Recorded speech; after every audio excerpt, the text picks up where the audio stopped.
కిరణ్ గారు ముందుగా మీకు పుట్టినరోజు శుభాకాంక్షలు. Thank you sir. సో అంటే కిరణ్ ఇందాక చెప్పినట్టు తన కెరీర్‌లో ఉన్నటువంటి తప్పుల్ని కరెక్ట్ చేసుకొని ముందుకెళ్ళబోతున్నారనేది ఇందాక మీ స్టేజ్ ద్వారా మీరు మాట్లాడిన మాటల ద్వారా అర్థమవుతుంది.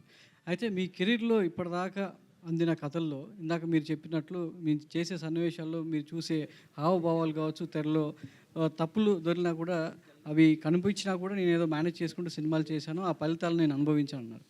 గతః మీరు ఎన్ని సినిమాలు చేసినా ఏంటనేది ఒక యాక్టర్‌గా నేర్చుకుంటూనే ఉంటారు. ఇకపై మీ కెరీర్‌లో చాలా చక్కటి మలుపు ఇవ్వాలని కోరుకుంటున్నాం. అయితే ఈ సినిమా చేసినప్పుడు మీ అనుభవం ఏంటి? అంటే గత సినిమాలతో పోల్చుకుంటే ఇది నా కెరీర్‌ని ఇంకా ఎలా ముందుకు తీసుకెళ్తుంది? ఇంకా ఎలా వెళ్ళాలి అనేది ఈ లెర్నింగ్ ప్రాసెస్‌లో ఎలా ముందుకెళ్లారు షూటింగ్ అనుభవాలంతా కూడా? సార్ ఫర్ అన్ యాక్టర్ ఎప్పుడు ఎగ్జైట్మెంట్ ఏంటంటే సార్, మార్నింగ్ షూట్కి వెళ్ళేటప్పుడు సెట్లోకి ఎంటర్ అవ్వగానే అరే ఈరోజు మనం ఇది చేయబోతున్నాంరా, మనం షార్ట్లోకి వెళ్ళగానే అక్కడ టీం అందరూ డిజైన్ చేసిన విధానం, అక్కడికి వెళ్ళగానే చెప్పేటప్పుడు సీన్లో వచ్చే ఒక ఎగ్జైట్మెంటే ఫర్ ఎనీ యాక్టర్ ఆ మ్యాజిక్ అన్నది వర్కౌట్ అవుతుంది సార్. పర్టికులర్లీ ఖాన్ అన్న film is completely pure magical sir. Everyday morning సెట్కి వెళ్ళాలంటే ఒక ఎగ్జైట్మెంట్, అక్కడికి సెట్లోకి వెళ్ళగానే వీళ్ళు చెప్పే ఒక్కొక్క షార్ట్ మేకింగ్, వాళ్ళు డిజైన్ చేసే విధానం ఏదైతే చూస్తానో అప్పుడే తెలియకుండానే మనము కొన్ని ఎంత ఎక్స్ప్రెషన్ చేయాలనుకున్నా, ఎంత యాక్ట్ చేయాలనుకున్నా కొన్ని పట్టుదలగా చేసేటివి కొన్ని ఉంటాయి సార్. కొన్ని ఒక ఎగ్జైట్మెంట్లో చూసినప్పుడు ఇదంతా ఎంత బాగుందేంటి, మనం దీన్ని బెస్ట్ చేయాలని మనకు తెలియకుండానే కొన్ని మ్యాజిక్ జరుగుతాయి సార్. ఆ విషయంలో నేను కొన్ని స్క్రీన్ పైన చూసుకున్నప్పుడు విజువల్ ఏంటి అంటే, నేనేదో చేయాలని అనుకుంటాం ప్రతి ఒక్క సినిమాకి కానీ, బట్ తెలియకుండానే నాలో కొత్త యాక్టర్ అంటారు కదా సార్, కొత్త కొన్ని ఎక్స్ప్రెషన్స్ కావచ్చు, లేకపోతే హావభావాలు కావచ్చు, ఇవన్నీ సినిమాలో కనిపించాయి and I felt so happy sir. చాలా వరకు మనం పోస్ట్ బాక్సుల్ని మర్చిపోయాం. ట్విట్టర్, ఇన్స్టాగ్రామ్, సోషల్ మీడియాలో వెళ్తున్నాం. మళ్ళీ ఆ పోస్ట్ బాక్స్ చూడంగానే చాలా పాత రోజులు గుర్తొచ్చాయి. ఈ సినిమా చూసిన తర్వాత మళ్ళీ లెటర్స్ వచ్చే అవకాశం ఉందా? లెటర్స్ రావాలని ఎంతవరకు కోరుకుంటున్నారు మీరు? అంటే ఇన్స్టాలో వీటిలో పోస్ట్ పెట్టడం కాకుండా ఒక మంచి ఈ సినిమా చూసిన తర్వాత ఒక మంచి లెటర్ రావాలని ఎంత కోరికగా, ఎంత ఆకాంక్షగా ఉంది మీకు? ఖచ్చితంగా వస్తే బాగుంటుంది సార్. పెన్ను పేపర్ పెట్టి చాలామంది నాకు తెలిసి తెలుగు రాయడమే మర్చిపోయింటారు. ఇప్పుడు ఉన్నపాటుగా ఇక్కడ ఉండే వాళ్ళందరినీ తెలుగులో ఒక 10 లైన్లు రాయమంటే ఖచ్చితంగా 10 తప్పులు అయితే ఉంటాయి. ఖచ్చితంగా అప్పుడప్పుడైనా సరే ఉత్తరం రాయడం అన్నది మంచి అలవాటే. ఈ సినిమా చూసిన తర్వాత ఆ నోస్టాలజీ ఫీలింగ్ అయితే ఇస్తున్నాం. కొంతమందికైనా సరే అరే ఉత్తరం రాద్దాంరా అనే ఫీలింగ్ వచ్చి రాస్తే మాత్రం యాజ్ ఎ టీమ్ మేమందరం చాలా హ్యాపీగా ఫీల్ అవుతుంది. డైరెక్టర్స్ రాజన్ డీకే ద్వయంలాగా ఇప్పుడు కూడా ఆ ట్రెండ్ అనేది తెలుగులోకి తీసుకొస్తున్నారు. ఇద్దరు కలిసి కాంబినేషన్లో ఒక మంచి అవుట్పుట్ తీసుకురావడానికి మీ క్రియేటివిటీ తగ్గట్టు, మీ కథ నరేటివ్ తగ్గట్టు ఒక టీజర్ని కట్ చేయడం చాలా అద్భుతంగా ఉంది. అయితే ఇద్దరిలో ఎవరికి ఎక్కువగా క్రెడిట్, అంటే ఈ సినిమా సక్సెస్ అయిన తర్వాత ఈ క్రెడిట్ ఎవరు తీసుకుంటారు అనుకుంటారు? సుజిత్ అండ్ సందీప్ అని పెట్టాం సార్. ఎండ్ తీసుకుంటా సార్ క్రెడిట్, సక్సెస్ తీసుకుంటా సార్. ఇద్దరం ఎంజాయ్ చేస్తాం. కిరణ్ గారు అయితే హీరోయిన్ మీ టీజర్ చూసి ఇక్కడ మీ టీజర్లో హీరోయిన్స్ ఎవరు కనిపించలే, ఇద్దరు అన్నారు కానీ ఒక్కరు కూడా కనిపించలే. వన్ మ్యాన్ షో చేయాలనుకుంటున్నారా వాళ్ళని తొక్కేసి? లేదండి, కనిపించారు. బేసిక్గా ఈ సినిమాలో మొహాలంతా కొంచెం డార్క్ ఉంటాయండి అందరివి, కొంచెం మోర్ దెన్ గ్లామర్. అది ఇద్దరు ఉన్నారు, దే ఆర్ వెరీ ఇంపార్టెంట్. ఈ పర్టికులర్ టీజర్ కట్ చేసిన విధానం వాసుదేవ్ అనే ఒక క్యారెక్టరేషన్ మీద వెళ్దాము. నేను కూడా మీరు గమనిస్తే ఓన్లీ లాస్ట్లో కనిపిస్తాను, నాట్ మోర్ దెన్ ఏదో హీరో కనపడాలి ఇంకొకరు కనపడాలి అన్నదానికి కాకుండా ఇంటెన్సిటీ ఎలా ఉండబోతుంది ఈ సినిమాలో, ఓల్డ్ ఎలా ఉండబోతుంది అన్నది దాన్ని బట్టి టీజర్ కట్ అయిందండి. డైరెక్టర్ గారు ఇక్కడ అమ్మాయి ఒక్క నిమిషం, ఇద్దరు డైరెక్టర్లు ఉన్నారు కదా, అసలు ఈ కథ మూల కథ ఐడియా ఎవరికి వచ్చింది? మీ ఇద్దరు ఇట్లా సుజిత్ సార్. తర్వాత వచ్చిన తర్వాత మీ ప్రాసెస్ అయింది అంటే ఏ ఐడియా వచ్చినా కూడా ఫస్ట్ డిస్కస్ చేసుకుంటాం సార్. ఎనీ కథ కూడా ఏంటంటే డిస్కషన్ నుంచి స్టార్ట్ అవుతుంది.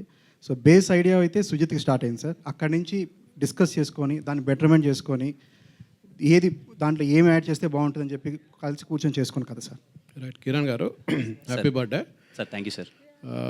జనరల్గా తెలుగు సినిమా హీరోలు అందరూ ప్యాన్ ఇండియా సినిమాలు చేద్దాం అనుకుంటున్నారు. చిన్నోళ్ళు పెద్దోళ్ళు, పవన్ కళ్యాణ్ లాంటి హీరోలు ప్యాన్ ఇండియా సినిమాలు చేయలేకపోతున్నారు. కానీ మీరే చెప్తున్నారు నా కెరీర్ ఇంకా తెలుగులోనే ఉంది, సరిగ్గా సినిమాలు ఆడట్లేదని. ఈ టైంలో ప్యాన్ ఇండియా సినిమా చేయడం ఎంతవరకు కరెక్ట్ అనుకుంటున్నారు సార్? ఫస్ట్లీ పవన్ కళ్యాణ్ గారు చేయాలనుకుంటే తప్పకుండా చేయగలరు సార్. మేబీ ఆయన ఇంట్రెస్ట్ అది తెలియదు కానీ నేను సార్ సెకండ్ క్వశ్చన్ మర్చిపోయాను సార్. నేను పవన్ కళ్యాణ్ లాంటి హీరోలు కూడా ప్యాన్ ఇండియా సినిమాలు చేయట్లేదు, కానీ మీ స్థాయిలో ఉన్నటువంటి హీరోలు మీరు ఇప్పుడు పాన్ ఇండియా సినిమా చేయడం అనేది ఎంతవరకు కరెక్ట్ అది? అంటే అంటే లేదు సార్, మీ కెరీర్ పరంగా కూడా సార్ నేను మీకు తెలుగులోనే పెద్ద సక్సెస్ లేవని మీరే చెప్తున్నారు. లేదు సార్, నేను ఇప్పుడు అట్లాంటి టైంలో మీరు పాన్ ఇండియా సినిమా ఎంచుకోవడం అనేది ఎంతవరకు కరెక్ట్ మీ కెరీర్కి? సార్ నేను అదే అంటున్నాను సార్, ఇప్పుడు స్థాయి అంటే కంటెంటే సార్. ఏదైనా స్థాయి అన్న కంటెంట్. మన మలయాళం నుంచి వచ్చిన మంజుమల బాయ్స్ మన అందరం పెద్ద హిట్ చేసాం. యాక్టర్ పేరు ఎవరికైనా తెలుసా సార్? కాంతార నుంచి వచ్చిన థింగ్ అప్పుడు మనకైతే ముందులేదు సార్. ఇక్కడ కంటెంటే సార్. ఇక్కడ నా స్థాయి పెద్దదా చిన్నదా అన్నది సెకండ్ థింగ్. మనం ఆ సినిమాలో ఇచ్చే కంటెంట్కి స్థాయి ఉందా లేదా అన్నదే మ్యాటర్ సార్. కంటెంట్ ఉంటే మీరందరూ ఖచ్చితంగా ఎక్కడికో తీసుకెళ్తారు. ఈ కా అనే సినిమాలో కంటెంట్ ఉందని అయితే నేను నమ్ముతున్నాను. అందుకే అదర్ లాంగ్వేజ్కి వెళ్దాం అనుకుంటున్నాను సార్, నథింగ్ ఎల్స్. మేబీ నేను నా సినిమా ఇక్కడ వరకే పరిమితం అన్నది ఇక్కడే తీస్తాను సార్. ఊరికే ఏదో పెట్టాలని పాన్ ఇండియాలో అయితే చేయను సార్. కిరణ్ గారు హియర్.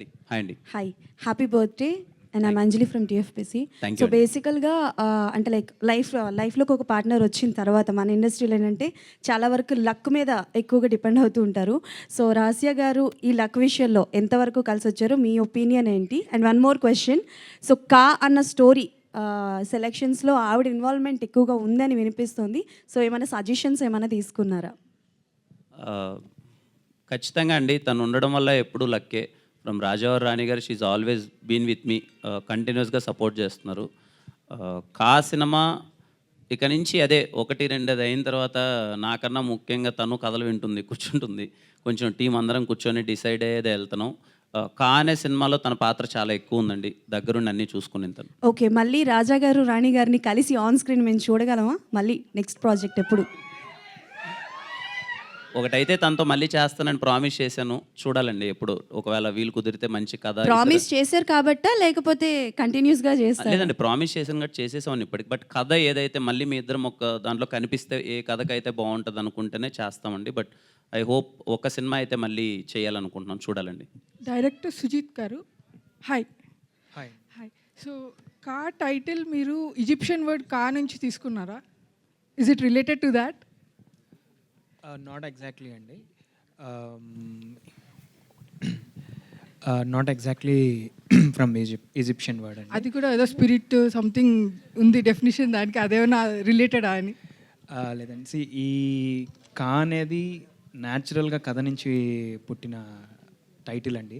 సో అసలు ఏంటి అది అనేది కంప్లీట్ మూవీ చూస్తే so you will understand what exactly it is.